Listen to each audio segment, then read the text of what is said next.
Bienvenidos a Momentos de Historia. Y hoy veremos Teodorico I de Metz.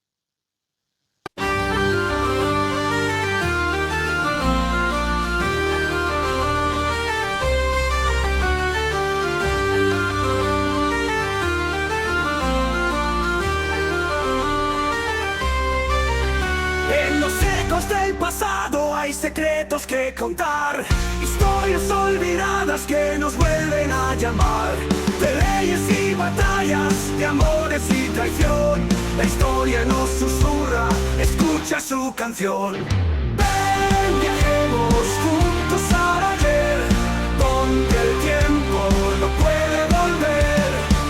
Entre ruinas, arte y esplendor, descubre el mundo con pasión y fervor.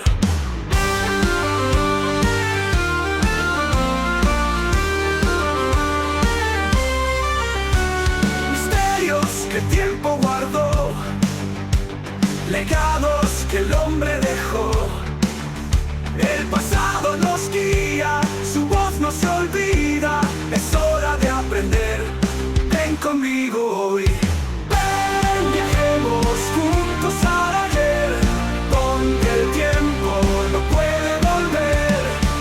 Entre ruinas, arte y esplendor, descubre el mundo con pasión y fervor.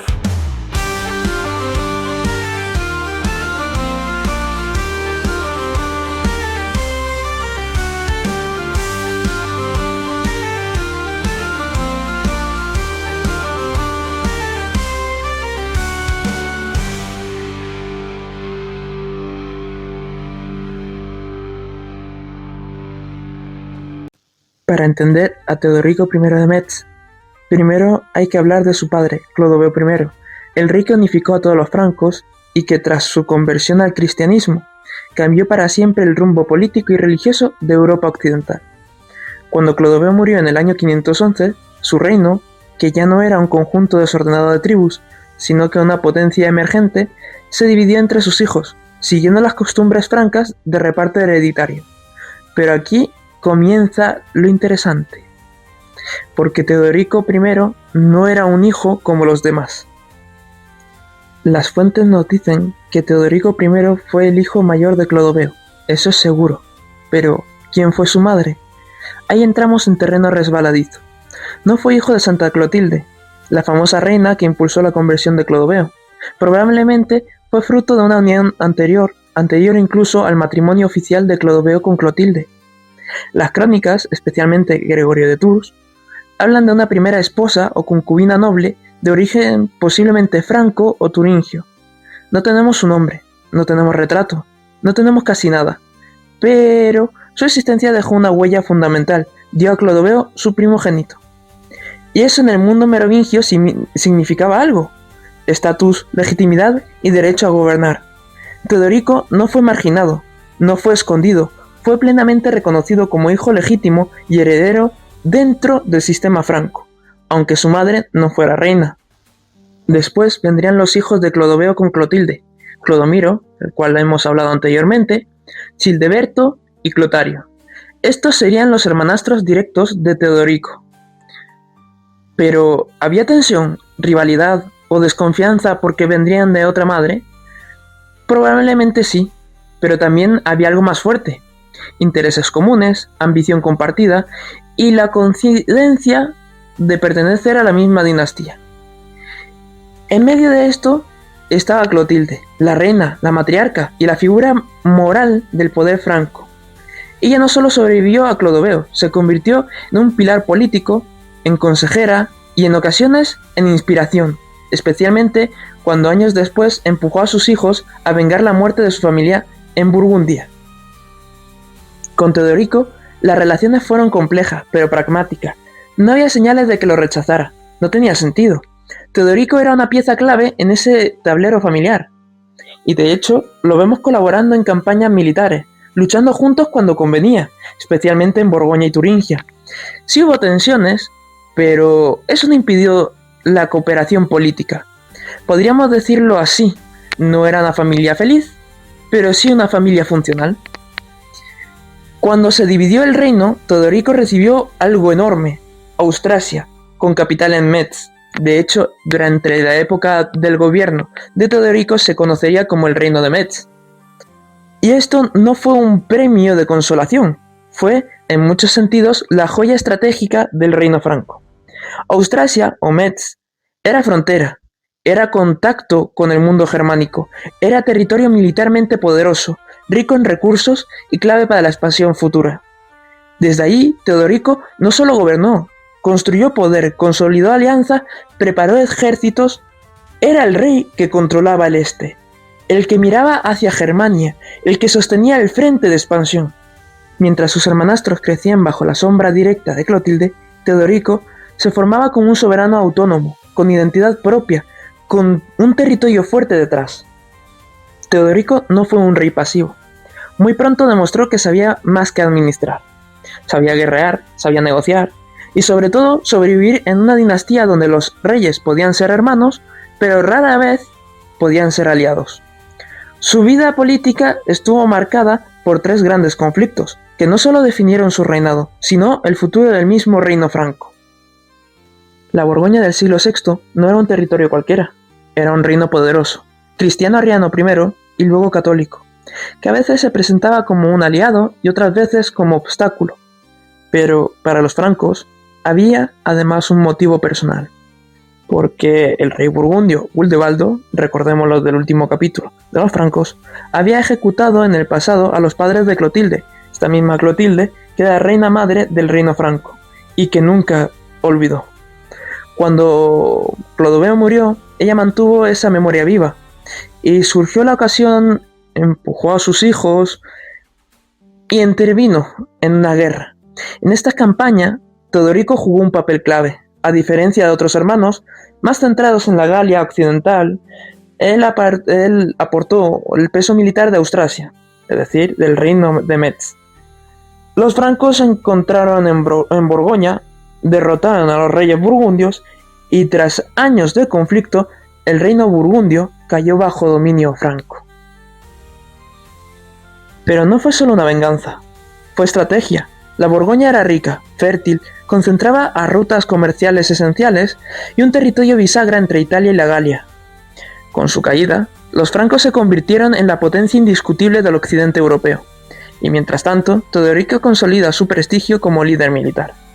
Si las guerras burgundias mostraron la imagen de hermanos unidos frente a un enemigo común, el siguiente episodio mostró el reverso oscuro de la política merovingia, es decir, la lucha interna. Ya en el año 524, durante una campaña en Burgundia, Clodomiro, uno de los hermanastros de Teodorico, murió en combate.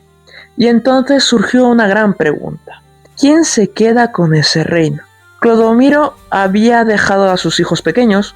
En teoría, ellos deberían de haber heredado el reino. En la práctica, los merovingios rara vez dejaban que la teoría estorbara sus ambiciones. Teodorico, Childeberto y Clotario se enfrentaron en una decisión terrible y estratégica: permitir que esos niños crezcan y se conviertan en reyes, o repartir el territorio entre los hermanos. Teodorico, quizá por pragmatismo, quizá por cálculo político, participó en el reparto, asegurándose parte del legado territorial de su hermano fallecido. De este asunto hemos hablado en el capítulo anterior, donde especificamos qué les pasa a los hijos de Clodomiro. Dejando este inciso, continuamos. En este episodio nos recuerda algo esencial. En el mundo merovingio, la familia era al mismo tiempo vínculo y amenaza. Los hermanos podían luchar juntos, pero también podían despojarse entre sí de sus títulos. Y Teodorico no fue una excepción. El tercer gran escenario militar de Teodorico fue el que definió su legado territorial. Esta fue la guerra contra los turingios. La Turingia era un reino germánico situado al este del mundo franco. Controlaba rutas, territorios de frontera y representaba tanto un peligro como una oportunidad. Teodorico lideró la ofensiva franca, y las crónicas cuentan que fue una campaña dura, prolongada, y en la que los francos supieron aprovechar divisiones internas entre los turingios. El resultado fue decisivo: la derrota del rey turingio Germanfred y la incorporación de amplios territorios al reino franco. Pero ¿qué consecuencias directas tuvo este enfrentamiento? Austrasia, o el reino de Metz, el reino que controlaba a Teodorico, se convirtió en la principal puerta hacia el este. Se consolidó como potencia militar y se abrió en una nueva etapa de expansión franco-germánica. Pero aquí no acaba todo, ¿verdad? Paralelamente, los francos reforzaban su control en regiones claves como Auvernia o en el corazón de la Galia, asegurándose dominios que otros reinos habían disputado antes. Con estas victorias, Teodorico no solo ampliaba tierras, estaba configurando el mapa político de Europa occidental. En todos estos episodios hay un elemento que se repite. Teodorico nunca luchó solo, pero tampoco nunca estuvo del todo solo. Sus hermanos, o mejor dicho hermanastros, eran aliados hasta que dejaban de serlo. Clotilde era inspiración espiritual, pero también combustible político. Y él, en medio de todo eso, tuvo que actuar como rey, como general y como jugador en una partida familiar mortal. Y así es la política franca: familia, poder y, por desgracia, espada. Teodorico entendía que el poder no solo se sostenía con la guerra. Sí, era un rey guerrero, pero también un rey político moderno para su tiempo. Sabía que el matrimonio era una espada silenciosa. No derramaba sangre, pero que podía cambiar fronteras y cambiar alianzas, a la vez que podía crear enemistades. Antes de su famoso enlace burgundio, Teodorico estuvo casado por primera vez. Y aquí volvemos a toparnos con algo muy característico del mundo merovingio: los silenciosos de la historia. Las fuentes medievales apenas nos hablan de ella, no conservamos su nombre con seguridad. Probablemente fue una mujer noble franca, quizá vinculada a la aristocracia de Austrasia, o algo más poderoso, de un linaje germánico aliado. No fue una reina de brillo legendario, pero fue fundamental, porque de este primer matrimonio surgió lo más importante para cualquier rey: la continuidad de la sangre merovingia. Al igual que él había sido para su padre, nació un rey. Este enlace permitió consolidar su autoridad interna, integrarse mejor con la élite de su propio reino y cimentar la legitimidad como gobernante independiente en Austrasia. Era una alianza interna menos espectacular, pero políticamente decisiva. Más tarde llegaría el matrimonio más conocido. Teodorico se casó con Suabejota, hija del rey burgundio Sigismundo. Este matrimonio no fue casual, ni romántico, ni improvisado. Fue un diseño político. Burgundia, que hoy en día la conocemos como Borgoña, era al mismo tiempo vecina, rival, objetivo militar y pieza diplomática clave. Unir a Teodorico con una princesa burgundia significaba tener un puente entre reinos enemigos, aseguraba treguas, creaba la ilusión de una estabilidad y, en última instancia, colocar a los francos dentro del tablero político burgundio. Claro, en teoría.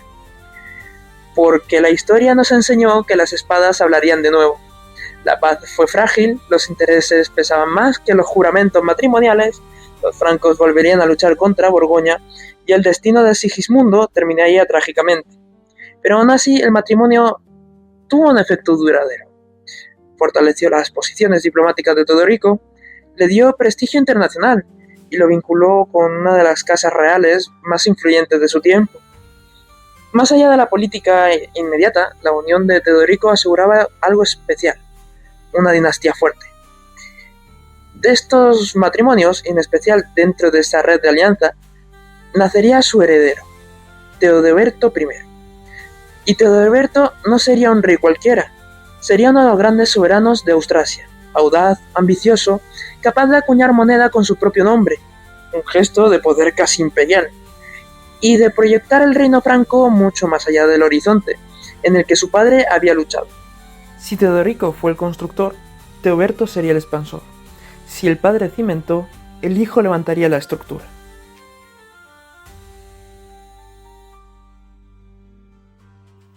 Así que cuando pensamos en Teodorico, no debemos ver solo a un rey que empuñaba la espada. También debemos de ver a un jugador político, consciente de que a veces una boda lograría lo que ni 100 batallas conseguiría. Pero recordemos que en el mundo merovingio, el poder se construye con acero, pero también con alianzas, promesas y sobre todo anillos nupciales. Teodorico gobernó desde el año 511 hasta su muerte en el 534. Fueron poco más de 2 décadas, pero 2 décadas intensas, decisivas y llenas de acción política y militar. Durante su reinado, Austrasia, en aquel entonces el reino de Metz, dejó de ser simplemente la porción oriental del reino franco para convertirse en un núcleo político sólido, una entidad con identidad propia, con capacidad militar, con redes diplomáticas y con una aristocracia cohesionada en torno a un solo rey. Austrasia se convertiría en un reino de frontera, sí, pero también en el motor de expansión hacia el este, en una zona de innovación política, en el espacio donde se fraguaba la nueva élite que dominaría Europa durante generaciones. Y Teodorico hizo algo aún más difícil que conquistar: mantuvo estabilidad. No permitió que su reino se desmoronara en una guerra civil, sostuvo alianzas internas, supo moverse entre hermanastros poderosos y peligrosos, defendió sus territorios y dejó lo más importante preparado: una transición, un sucesor, porque bajo su mando se construyeron las bases políticas, militares y administrativas que permitieron que su hijo, Teodeberto I, se convirtiera en uno de los reyes más ambiciosos y poderosos de la época. Teodorico gobernó, pero también sembró un futuro. Entonces, ¿por qué no recordamos a este rey como a otros? Aquí surge una pregunta inevitable. ¿Cómo todo esto que construyó Teodorico no es una figura tan recordada, ni sus éxitos están tan plasmados como de otros reyes merovingios? ¿Por qué su nombre no suena con la misma fuerza que el de Clodoveo o el de su propio hijo? Las respuestas pueden estar en varios lugares. No fue un gran fundador. Recordemos que sucede el reino que le deja Clodoveo, que ya era un héroe en su época. Se convirtió en un cristiano, sí, pero su padre también fue cristiano. Entonces Teodorico, en cambio, no fundó, solo consolidó, no creó, solo estabilizó. Y en la memoria colectiva, incluso la medieval, los fundadores siempre brillan más que el administrador. Su historia se diluyó entre guerras compartidas. Otra de las grandes razones de que su vida quedó entrelazada permanentemente con los hermanastros, Clotario, Childeberto y Clodomiro. No tuvo oportunidad de brillar por él mismo. Batallaron juntos, conspiraban juntos, compartían triunfos y derrotas. En campañas conjuntas los méritos se diluyen, las crónicas reparten protagonismo y a veces la figura individual se pierde dentro de un grupo familiar, en este caso la dinastía merovingia. Teodorico fue imprescindible, pero rara vez exclusivo. También fue eclipsado por su propio hijo. Y a esto viene que Teodeberto, su hijo, fue espectacular. Un rey carismático, poderoso, diplomáticamente hábil, militarmente exitoso, capaz incluso de actuar con un grado de independencia que rozaba lo imperial. Las crónicas lo celebran, la memoria medieval lo engrandeció, y cuando alguien brilla, aparece y sobre todo después de un reinado, corre el riesgo de eclipsar a su propio padre. Sin embargo, si apartamos por un momento las luces del espectáculo histórico y miramos la estructura detrás del escenario, vemos otra verdad. Sí, Teodorico, Austrasia no habría sido tan fuerte. El poder franco en el este no habría estado tan consolidado. Teodeberto no habría tenido una base sólida desde la cual construir su propio poder. Y la dinastía merovingia habría perdido no uno de sus pilares más estables, sino que el principal. Teodorico fue el rey que sostuvo, reforzó, estabilizó y preparó a Teodeberto. No siempre es el papel más glorioso, pero sí uno de los más importantes. Fue el rey que no necesitó ser leyenda para ser decisivo, y quizá, solo quizá, ha llegado el momento de devolverle su lugar que silenciosamente se ganó en la historia. Y así terminamos este último capítulo de